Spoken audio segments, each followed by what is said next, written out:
নমস্কার বন্ধুরা, চলে এসেছি আরও একটা নতুন ভিডিও নিয়ে। আজ আমরা এসেছি বীরভূম জেলার অন্যতম পর্যটন ক্ষেত্র শান্তিনিকেতন থেকে 8 কিলোমিটার দূরত্বে কঙ্কালীতলা মন্দির। বীরভূম জেলার অন্যতম সতীপীঠ হলো এই কঙ্কালীতলা। এটা 51 পীঠের শেষ সতীপীঠ হিসাবে খ্যাত। এখানে কথিত আছে যে মা সতীর কাখাল অর্থাৎ কোমর এই কঙ্কালীতলা মন্দিরের ঠিক ডান দিকে কুণ্ডের মধ্যে নিমজ্জিত আছে। এই কুণ্ডের জল নাকি আপনি যদি একবার আপনার শরীরে স্পর্শ করান তাহলে নাকি সমস্ত রোগ থেকে মুক্তি পাওয়া যায়। দেখতে থাকুন কি সুন্দর এই জায়গাটা। এখানে পুজোরও ব্যবস্থা আছে। আর ওই দেখুন দূরে মা কঙ্কালীতলায় যে কঙ্কালীতলা মায়ের মূর্তি, এখানে তো মূর্তি পুজো নেই, এখানে এই যে ছবিটা, এই ছবিরই পুজো করা হয়। খুবই জাগ্রত, জানেন তো। আমরাও এখানে খুব পুজো দিয়েছি, আর আশা করি আপনাদের সকলেরই এই মূর্তি দর্শনে ভালো হবে। দেখতে থাকুন। আর তাছাড়া এখানে চৈত্র সংক্রান্তিতে, পৌষ সংক্রান্তিতে এবং কৌশিকী অমাবস্যাতে খুব বড় করে মায়ের পুজো করা হয়। এছাড়াও এখানে না সন্ধ্যা আরতিটা দেখবার মতো হয়। যদিও আমরা অতটা এই সন্ধ্যা আরতিটা মিস করে গেছি, কিন্তু আপনারা যারা আসবেন অবশ্যই করে এই সন্ধ্যা আরতিটা দেখবেন। ইনফ্যাক্ট আমরাও নেক্সট বার গিয়ে সন্ধ্যা আরতিটা দেখবই। কোথায় যাচ্ছি? এখন আমরা যাচ্ছি শকুন্তলাতে খাওয়ার জন্য। কেনাকাটা করেছি, সাপ হয়েছে, কেনাকাটা করেছি, টায়ার্ড হয়ে গেছি। এবার একটু খাওয়া দাওয়া করবো, দুপুরে লাঞ্চটা সেরে নেবো সবাই মিলে। তারপরে আবার কেনাকাটা হবে। তারপর আবার কেনাকাটা প্রচুর কিছু কিনেছি।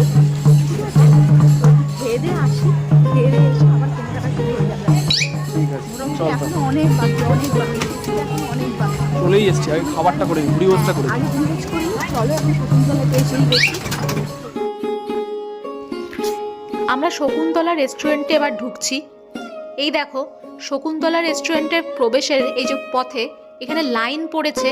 এখানে প্রথমে আগে টিকিট কেটে নিতে হবে, টাকা দিয়ে আগে টিকিট কেটে নিতে হবে, কুপন। আমরা নিয়েছিলাম 5টা ভেজ থালি, আর সাথে ফিশ ছিল, চিকেন ছিল, এগুলো আলাদা পয়সা। ভেজ থালির মেনুটা তো তোমরা দেখতেই পাচ্ছ। তবে একটা কথা বলি বন্ধুরা, বলছে এরা ভেজ থালি আনলিমিটেড, কিন্তু মোটেই আনলিমিটেড দেয়নি আমাদেরকে। আমরা যা চেয়েছি তাই বলছে ফুরিয়ে গেছে। জানি না কেন এরকম হলো। থালি বাবদ পার হেড 180 টাকা নিয়েছিল, কিন্তু আমার পার্সোনালি মনে হয়েছে 180 টাকা অনুযায়ী এই থালিটা মানে দামটা বড্ড বেশি। থালি অনুযায়ী এই দামটা বড্ড বেশি, যেখানে 170 টাকা আমরা এর থেকে বেস্ট থালি খেয়েছি।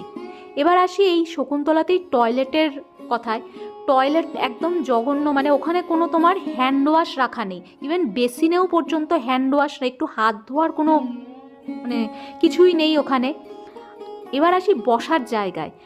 বসার জায়গা বলতে আমরা চেয়ারও পাইনি, মানে চেয়ারে এত ভিড়, আমরা চেয়ারেও বসার জায়গা পাইনি, আবার মাটিতেও বসার জায়গা না। আমরা পেয়েছি একটা সোফা, কিন্তু যেটা বয়স্ক মানুষদের পক্ষে না ওঠানামা করা খুবই অসুবিধাজনক।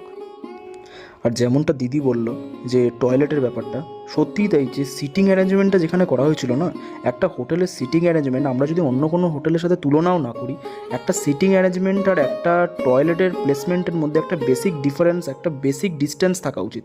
এইখানে না সেটুকু ডিস্টেন্সটাও নেই। মানে একদম টয়লেটের গা ঘেঁষে সিটিং অ্যারেঞ্জমেন্ট করা, যার কারণে হয়েছে কি, মানে টয়লেটের যে ব্যাড স্মেলটা পুরোটাই আমাদের সিটিং অ্যারেঞ্জমেন্টের মধ্যে ইন্টারফেয়ার করছে। যার কারণে আমার পার্সোনালি যথেষ্ট সেটা মানে খারাপ লেগেছে। কারণ একটা আমরা সবাই খেতে গেছি, তো খেতে গিয়ে সেই জিনিসটাকে টলারেট করা কারোর পক্ষেই পসিবল নয়। যাই হোক, আমরা স্পটে দাঁড়িয়ে কোনো এই ধরনের কথা বলিনি, যদিও আশা করি আমাদের এটা বলা উচিত ছিল। যাই হোক, নেক্সট টাইম হয়তো গেলে আমরা সেটা বলবো। আর এছাড়াও আমি যেটা দিদি বলল যে আমাদের যেখানে বসতে দিয়েছিল না, জায়গাটা দেখো, আমরা সকলেই না মাটিতে বসে অভ্যস্ত। আমাদেরকে যদি মাটিতে এর থেকে যদি চাটাই পেতে বা মাদুর পেতেও বসতে দিত না, সেটাও কিন্তু একটা থিম হতে পারে। একটা বাঙালিয়ানা কিন্তু সেখানে ছোঁয়া রয়েছে, সেটা যদি করতে দিত সেটা মনে হয় আমার অনেকটা বেটার হতো। যদি এই মানে সোফায় যদি বসতে না দিত। আর সোফায় বসতে দিয়েছে, আমরা কিন্তু সবাই সোফায় বসে অভ্যস্ত, কিন্তু যে সোফায় ওরা বসতে দিয়েছে না, আমাদের বয়সী ছেলেমেয়েরা জিন্স পরে সেই সোফা থেকে উঠতে পারছে না খেয়ে দেয়। তাহলে বুঝে দেখো, যদি মা বাবার বয়সী একজন বয়স্ক কেউ যদি যায়, আর তাদের থেকেও যদি বয়স্ক কেউ যায়, বয়োজ্যেষ্ঠরা যদি যান, তারা কি করে উঠবেন ওই সোফা থেকে খাবার দাবার খাওয়ার পর? খাবার দাবার খাওয়ার আগেই উঠতে পারবে না তোমরা।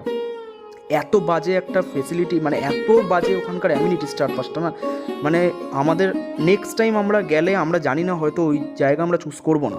তাই প্লিজ তোমাদেরকেও এটা একটা রিকোয়েস্ট, তোমরা এর আগে প্লিজ রিভিউটা দেখো, দেন যেও। ভালো লাগলে please like, comment, share and subscribe.